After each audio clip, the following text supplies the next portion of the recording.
High সবাইকে, আবার নতুন একটা ভিডিওতে সবাইকে স্বাগত জানাই। আবারও চলে আসলাম একটা ফেস প্যাক নিয়ে। আমার মুখে প্রচণ্ড পিম্পল, তার জন্য আমি একটু ফিটকারি আর একটা টোনার নিয়ে নিয়েছি, রোজ টোনার, সাথে নিয়ে নিচ্ছি মুলতানি মাটি।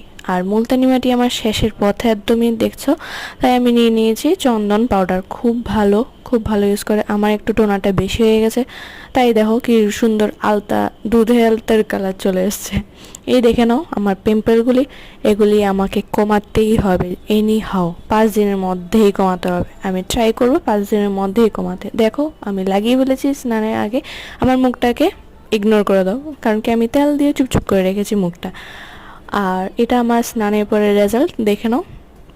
মোটামুটি একটু তো দেরি লাগবে, বাট হচ্ছে, আস্তে আস্তে হচ্ছে। আমি যদি সকাল বিকাল ডেলি এটা দিই না, একদম খুব তাড়াতাড়ি কমে যাবে। আর শেষে আমি একটা মিষ্টি মিষ্টি আম খেয়ে নিলাম এই সিজনে।